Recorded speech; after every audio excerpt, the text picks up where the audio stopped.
Joignez-vous à la discussion. Appelez ou textez le 187 Cube Radio 1877 827 2346. Des fois, on lit une nouvelle et on dit c'est trop beau pour être vrai, ça n'a pas de maudit bon sens. Alors, on a appris que la Société d'habitation du Québec va s'associer avec 3 grands promoteurs immobiliers de Montréal pour construire à peu près 2500 logements au coût prévu de 600 millions de dollars. Et le but, c'est de sortir les sans-abri des rues de la métropole. On va parler à un des promoteurs immobiliers de ce projet, M. Vincent Chiara, président du groupe MAC. Bonjour, M. Chiara. Bonjour, monsieur. Vous faites des gros projets immobiliers, j'imagine, en voulant faire un profit quand même. Pas dans ce cas-ci.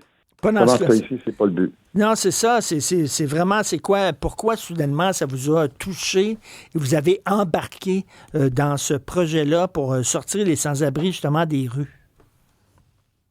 Alors, tout ça a commencé par une visite que j'ai eue des gens du Oldbury Mission pour faire un don dans un de leurs projets pour un refuge. Et en regardant leur projet, j'ai constaté et en demandant des questions sur la situation de l'itinérance au Québec, j'apprends qu'on a 5 000 d'itinérants à l'époque à Montréal, puis un autre 5 000 dans le reste du Québec.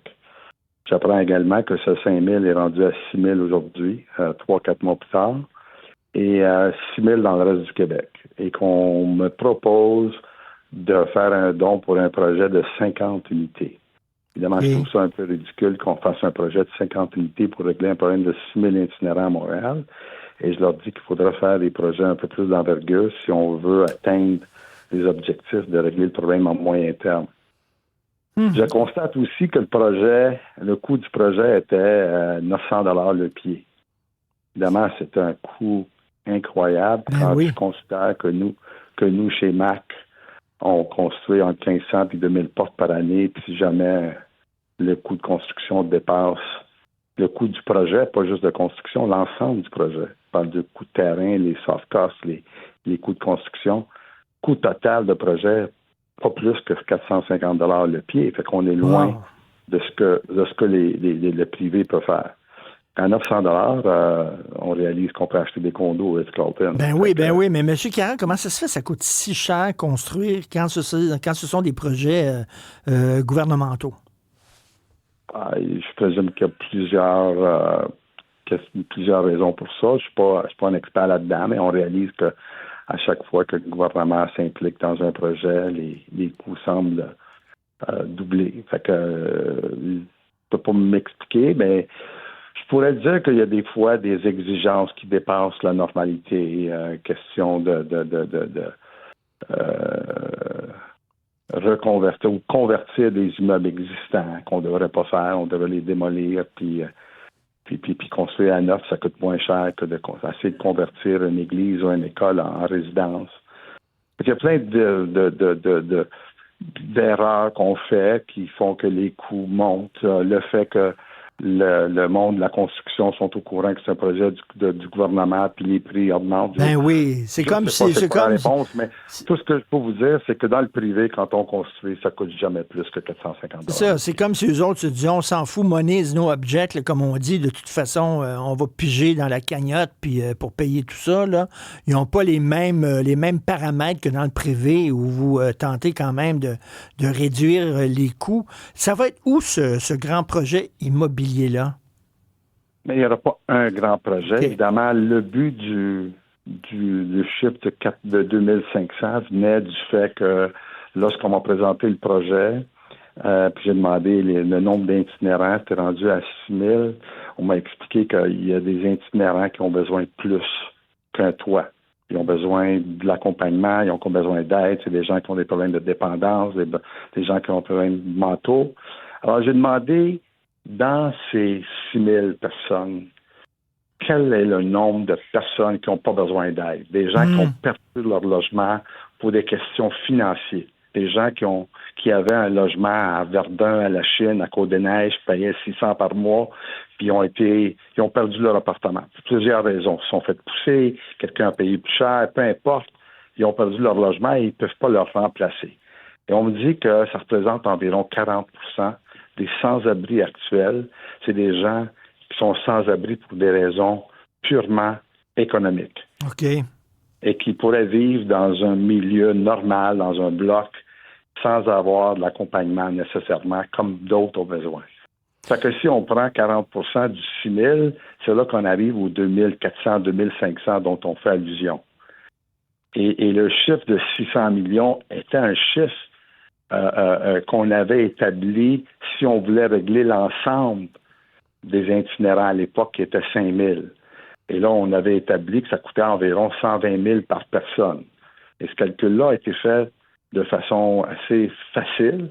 On a dit, si on construit un appartement de 1200 pieds, puis on met 4 personnes dans l'appartement avec 4 chambres à coucher, avec une cuisine centrale puis 2 toilettes, c'est environ 1200 pieds. Et à 400 $ le pied, puisque nous, on paye 450.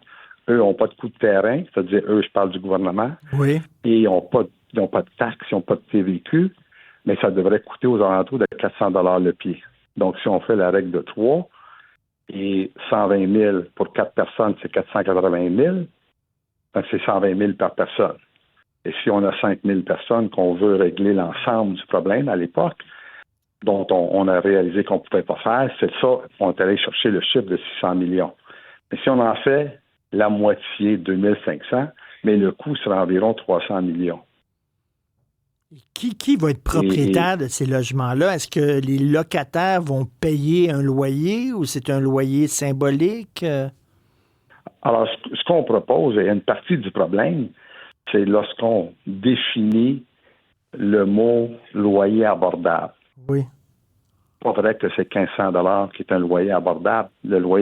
L'abordabilité est vraiment un problème spécifique aux gens. Fait que les gens sont capables de payer un loyer en fonction du revenu qu'ils génèrent. Et s'ils sont sur le bien-être, mais ça va être en fonction du fait qu'ils reçoivent du bien-être. Fait que c'est ça l'abordabilité. Les propriétaires vont être le gouvernement. Nous, on ne serait pas propriétaires. Okay. Nous, on va être comme des consultants qui allons exécuter le projet qu'à mon avis, le gouvernement est incapable d'exécuter à des coûts normaux, des coûts du privé. Et on est là pour les aider à les exécuter. Fait que les propriétés vont appartenir au gouvernement, à la SHQ, à des organismes à but non lucratif, mais vont être gérés par le gouvernement. Et en terminant, qui va... Parce que là, vous savez qu'il y a plein de gens qui vont se ruer parce qu'ils vont vouloir habiter dans ces complexes-là. Comment vous allez choisir les futurs locataires? Qui vous allez privilégier? Mais ça, on va laisser le gouvernement gérer cette partie-là. Je présume qu'il y a des gens qui sont plus facilement adaptables à ces appartements-là, mais ça, cette gestion-là, on va la laisser au gouvernement. Nous, on va être là pour exécuter le projet, évidemment sans coût, sans frais. Et évidemment, le but, c'est de réunir le marché de l'industrie de la construction et dire, on a un projet. Le but de ce projet-là, c'est d'aider la société, de protéger la paix sociale, parce qu'on commence à voir que la paix sociale est mise en jeu avec les itinérants qu'on a. Et les taux de criminalité continuent à augmenter. Et si on veut protéger de cette paix sociale-là, il va falloir qu'on agisse. On agisse en société, en groupe, pour aider de sortir de cette impasse. Wow, ça vous honore, là, vraiment. Bravo, hein, Stéphanie, de voir qu'il y a des gens du privé qui embarquent dans un projet comme ça. Là. Ben, c'est inspirant, puis on dirait que ça donne espoir, puis on veut y croire. T'sais. Ben oui, non, bravo, M. Vincent Chiara, président du groupe MAC. Et ces projets-là vont commencer à recevoir leur premier locataire quand? Le délai dépend du gouvernement. Si on OK, donc dans 20 ans. Mais on espère que ça va être... On voit une réaction assez favorable de tous les paliers de gouvernement. Fait que j'ose croire qu'on va finalement prendre au sérieux le problème qui est, je répète, un affront à notre paix sociale. Et donc, surprenant qu'on n'a pas pris plus au sérieux ce problème-là. Mais c'est ça. J'espère que Ben, bravo. En tout cas, vraiment, c'est un pas dans la bonne direction. Heureusement qu'il y a des gens comme vous qui participent à ces projets-là. Merci beaucoup, M. Chiara. Bonne journée. Merci, portez-vous bien. Au revoir.